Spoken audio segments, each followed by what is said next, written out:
नमस्कार दोस्तों, आपका स्वागत है हमारे YouTube चैनल पर। यहाँ हम ट्रेडिंग को एक सफर की तरह समझते हैं, जहाँ हर अध्याय, हर पाठ आपको अनुशासन, धैर्य और बाजार के मनोविज्ञान के करीब ले जाता है।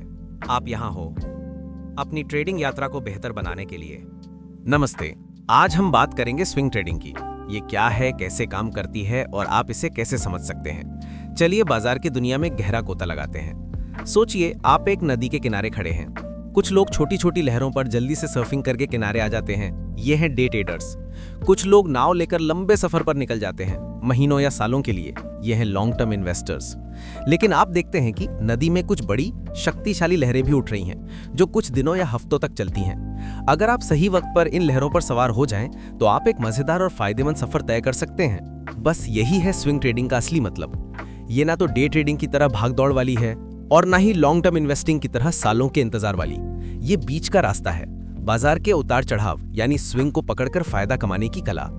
तो सवाल ये है कि इन शक्तिशाली लहरों को पहचाना कैसे जाए। इसके लिए ट्रेडर्स बाजार की भाषा को पढ़ना सीखते हैं, जिसे कहते हैं टेक्निकल एनालिसिस। ये कोई रॉकेट साइंस नहीं है, बल्कि चार्ट्स और पैटर्न को समझने का एक तरीका है। चलिए इस भाषा के कुछ सबसे जरूरी शब्द सीखते हैं। पहला और सबसे जरूरी शब्द है ट्रेंड, यानी बाजार किस दिशा में बह रहा है। इसे समझने का सबसे अच्छा तरीका है मूविंग एवरेज। इसे ऐसे समझिए जैसे आप नदी के बहाव को माप रहे हो। ट्रेडर्स अक्सर 50 दिन और 200 दिन की मूविंग एवरेज लाइंस का इस्तेमाल करते हैं। ये लाइंस आपको बताती हैं कि पिछले 50 या 200 दिन में स्टॉक की औसत कीमत क्या रही है। अगर कीमत इन लाइन से ऊपर चल रही है तो मतलब ट्रेंड ऊपर की ओर है, यानी बाजार में तेजी है, और अगर नीचे है तो ट्रेंड नीचे की ओर है, यानी मंदी है। कभी कभी एक जादुई मल आता है, जिसे ट्रेडर्स कहते हैं गोल्डन क्रॉस। ये तब होता है जब छोटी अवधि की मूविंग एवरेज, जैसे 50 दिन वाली लाइन, लंबी अवधि की मूविंग एवरेज यानी 200 दिन वाली लाइन को नीचे से काटकर ऊपर निकल जाती है। ये एक बहुत मजबूत संकेत होता है कि अब बाजार में एक बड़ी तेजी आने वाली है। और इसका उल्टा होता है डेथ क्रॉस, जब छोटी लाइन बड़ी लाइन को ऊपर से काटकर नीचे चली जाती है, जो आने वाली मंदी का संकेत हो सकता है। तो मूविंग एवरेज से हमें ट्रेंड का पता चल गया, लेकिन लहर कितनी मजबूत है, क्या वो थकने वाली है? ये जानने के लिए हमारा दूसरा टूल है RSI, यानी रिलेटिव स्ट्रेंथ इंडेक्स। RSI को एक एनर्जी मीटर की तरह समझिए। ये 0 से 100 के बीच का एक स्कोर है। अगर RSI 70 के ऊपर चला जाता है तो माना जाता है कि स्टॉक ओवरबॉट हो गया है, यानी उसे जरूरत से ज्यादा खरीद लिया गया है। ये एक संकेत है कि अब खरीदार थक गए हैं और कीमत नीचे आ सकती है। जैसे एक रबर बैंड को बहुत ज्यादा खींच लिया गया हो, अब वो वापस अपनी जगह पर आएगा। और अगर RSI 30 के नीचे चला जाता है तो स्टॉक ओवर सोल्ड माना जाता है, यानी जरूरत से ज्यादा बिक चुका है। अब बेचने वाले थक गए हैं और यहां से कीमत के ऊपर जाने की संभावना बढ़ जाती है। स्विंग ट्रेडर्स इन लेवल्स पर खास नजर रखते हैं ताकि वो सही वक्त पर एंट्री या एग्जिट कर सकें। अब हमने ट्रेंड देख लिया, उसकी ताकत भी समझ ली, पर हमें एंट्री कहां लेनी है? इसके लिए हमें बाजार की अदृश्य दीवारों को समझना होगा, यानी सपोर्ट और रेजिस्टेंस को। सपोर्ट वो प्राइस लेवल है जहां पर स्टॉक बार बार गिरने से हुक जाता है और वापस ऊपर की ओर मुड़ जाता है। इसे एक मजबूत फर्श की तरह समझिए, जहां से कीमत बार बार उछलती है। यहां पर खरीदार मजबूत होते हैं। और रेजिस्टेंस वो प्राइस लेवल है जहां पर पहुंचकर कीमत बार बार नीचे आ जाती है।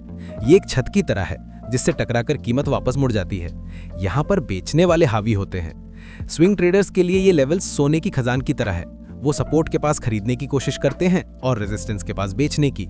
जब कोई स्टॉक अपनी छत यानी रेजिस्टेंस लेवल को तोड़कर ऊपर निकल जाता है तो उसे ब्रेकआउट कहते हैं। ये एक बहुत पावरफुल संकेत होता है कि अब स्टॉक एक नए सफर पर निकल चुका है। इन सब चीजों को कंफर्म करने के लिए एक और चीज देखी जाती है, वॉल्यूम, यानी कितने शेयरों की खरीद बिक्री हो रही है। अगर कीमत बढ़ रही है और साथ में वॉल्यूम भी बढ़ रहा है तो इसका मतलब है कि उस चाल के पीछे ताकत है, लोग सच में दिलचस्पी ले रहे हैं। लेकिन अगर कीमत बिना वॉल्यूम के बढ़ रही है तो वो चाल कमजोर हो सकती है। वॉल्यूम बाजार की आवाज है, जितनी ऊंची आवाज उतना पक्का संदेश। तो अब हमारे पास कुछ बेहतरीन टूल्स हैं, moving average, RSI, support, resistance और वॉल्यूम। अब सवाल यह है कि इन औजारों से हम अपनी स्ट्रैटेजी, अपनी गेम प्लान कैसे बनाएं। चलिए नए ट्रेडर्स के लिए कुछ असरदार और सीधी साधी रणनीतियों पर बात करते हैं। पहली रणनीति है पुल बैक स्ट्रैटेजी। इसे बाइंग द डिप भी कहते हैं। सोचिए, एक स्टॉक मजबूती से ऊपर जा रहा है। जाहिर है वो सीधी लाइन में ऊपर नहीं जाएगा, वो थोड़ा ऊपर जाएगा, फिर सांस लेने के लिए थोड़ा सा नीचे आएगा और फिर दोबारा ऊपर जाएगा। ये जो हल्का सा नीचे आना है, इसी को पुल बैक कहते हैं। एक स्मार्ट स्विंग ट्रेडर चलती ट्रेन में चढ़ने की बजाय ट्रेन के स्टेशन पर हल्का सा रुकने का इंतजार करता है। वो इन पुल बैक्स पर खरीदारी करता है। इससे उसे बेहतर कीमत मिलती है और उसका रिस्क भी कम हो जाता है। दूसरी बहुत पॉपुलर रणनीति है ब्रेकआउट स्ट्रैटेजी। जैसा हमने पहले बात की, जब कोई स्टॉक अपनी छत यानी रेजिस्टेंस लेवल को भारी वॉल्यूम के साथ तोड़कर ऊपर निकलता है तो वो एक ब्रेकआउट होता है। ये एक संकेत है कि खरीदारों ने बेचने वालों पर पूरी तरह से जीत हासिल कर ली है और अब कीमत को कोई रोकने वाला नहीं है। इस रणनीति में ट्रेडर्स इसी ब्रेकआउट पॉइंट पर एंट्री लेते हैं ताकि वो आने वाली तेजी का पूरा लहर का फायदा उठा सकें। इसमें थोड़ा रिस्क ज्यादा होता है, लेकिन प्रॉफिट की संभावना भी उतनी ही बड़ी होती है। एक और सरल रणनीति है मूविंग एवरेज क्रॉसओवर। इसमें ट्रेडर 2 मूविंग एवरेज का इस्तेमाल करते हैं, एक छोटी अवधि की जैसे 10 दिन वाली और एक थोड़ी लंबी अवधि की जैसे 20 दिन वाली। जब छोटी वाली लाइन बड़ी वाली लाइन को नीचे से काटकर ऊपर जाती है तो ये खरीदने का सिग्नल होता है, और जब वो ऊपर से काटकर नीचे आती है तो ये बेचने का सिग्नल होता है। ये रणनीति बहुत सीधी है और आपको बाजार के शोर से बचाकर सिग्नल्स पर फोकस करने में मदद करती है। लेकिन रुकिए, ट्रेडिंग सिर्फ स्ट्रैटेजी और एनालिसिस का खेल नहीं है, बल्कि उससे भी ज्यादा जरूरी कुछ और है, वो है रिस्क मैनेजमेंट और साइकोलॉजी। ये इस खेल का सबसे जरूरी हिस्सा है। आप दुनिया की सबसे अच्छी रणनीति जान सकते हैं, लेकिन अगर आपने अपने पैसे और अपने मन को संभालना नहीं सीखा तो आप कभी सफल नहीं हो पाएंगे। रिस्क मैनेजमेंट का पहला और सबसे सुनहरा नियम है पोजीशन साइजिंग। इसका मतलब है कि आप अपनी कुल पूंजी का कितना हिस्सा एक ट्रेड में लगा रहे हैं। एक नियम हमेशा याद रखिए, किसी भी एक ट्रेड में अपनी कुल पूंजी का 1 से 2% से ज्यादा का रिस्क कभी मत लीजिए। अगर आपके पास 1 लाख रुपए हैं तो आपका रिस्क एक ट्रेड में 1 से 2,000 रुपए से ज्यादा का नहीं होना चाहिए।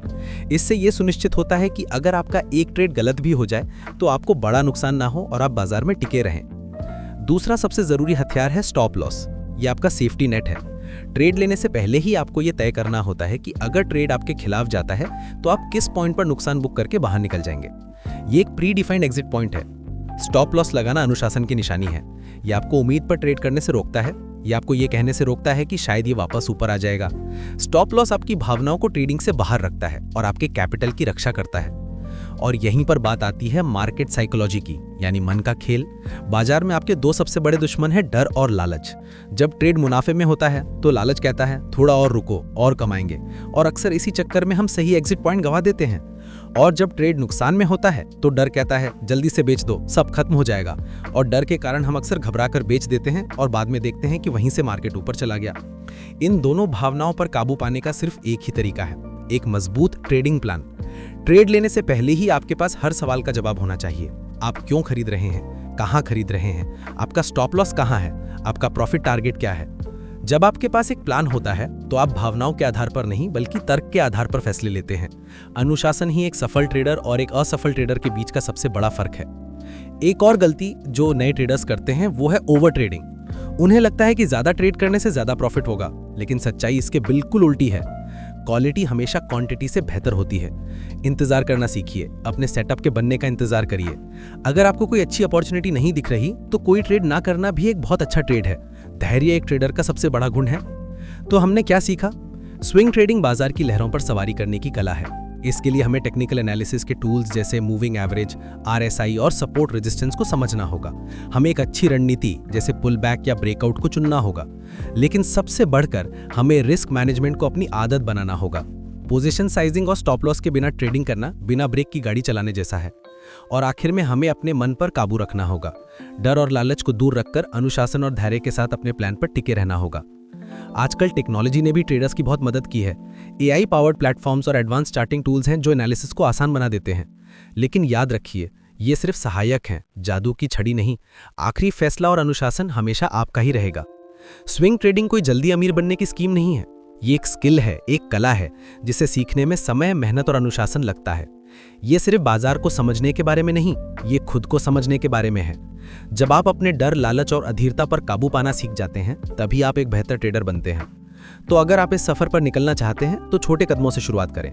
सीखें, पढ़ें, पेपर ट्रेडिंग करें, यानी बिना असली पैसा लगाए प्रैक्टिस करें। अपनी गलतियों से सीखें और लगातार बेहतर बनते जाएं। ये सफर मुश्किल हो सकता है, लेकिन अगर सही मानसिकता और अनुशासन के साथ किया जाए तो ये आपको ना सिर्फ एक सफल ट्रेडर बना सकता है, बल्कि जीवन के हर पहलू में एक बेहतर निर्णय लेने वाला इंसान भी बना सकता है। क्योंकि आखिर में बाजार आपकी रणनीति की नहीं, आपके चरित्र की परीक्षा लेता है। अगर आपको ये वीडियो पसंद आया तो वीडियो को लाइक करें और वीडियो पर कमेंट करें और चैनल को सब्सक्राइब करें। मिलते हैं अगले वीडियो में।